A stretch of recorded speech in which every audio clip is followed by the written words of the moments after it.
Under investigation na ngayon ng DPWH at ng Ombudsman ang ties ng family firm ni Senator Bongo sa mga diskaya. In case you don't know, ang CLTG Builders na pag-aari ng tatay ni Senator Bongo na si Desiderio Go ay may mga joint venture projects with St. Gerard Construction na pag-aari ng mga diskaya. Today, umpisa na namin ang pag-iimbestiga sa CLTG Corporation.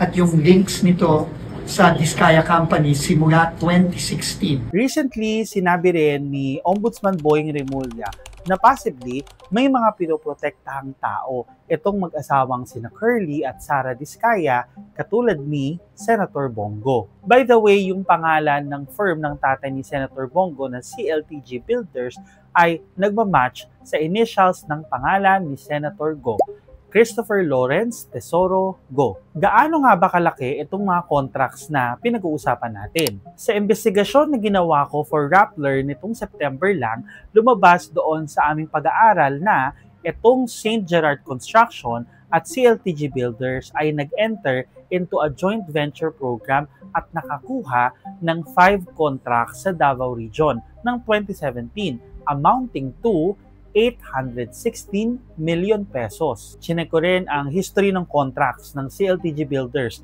with the DPWH through the years. Lumabas sa computation namin na ang nakuhang contracts lang ng CLTG Builders in 2016 ay nasa around 352 million pesos lang. Maliit lang kasi na contractor itong CLTG Builders. Bukod sa mga proyekto na nakuha with St. Gerard Construction, marami pang kontrata ang nakuha ng CLTG Builders by 2017. Kaya sa end ng year na yon, over 3 billion pesos ang nakuhang kontrata ng firm ng tatay ni Senator Go. Ibig sabihin, sa loob lang po ng isang taon, unang taon ni former President Rodrigo Duterte at unang taon ni Senator Go bilang Special Assistant kay Duterte, tumalon ng 2.7 billion pesos ang kontrata ng firm ng tatay ni Senator Go.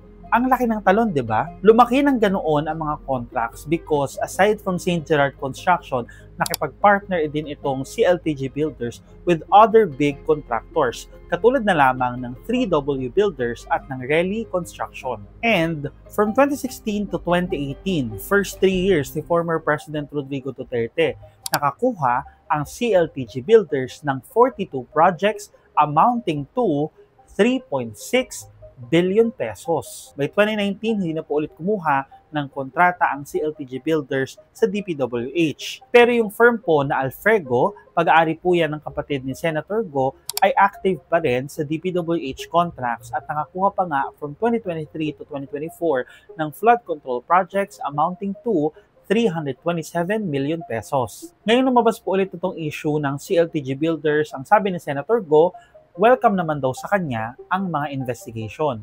Let the facts speak for themselves. Wala po akong itinatago. Wala po akong kinakatakutan dahil wala akong kasalanan. Hindi ako sangkot sa anumang anomalya. Ang aking sinumpaang tungkulin ay ang maglingkod sa bayan.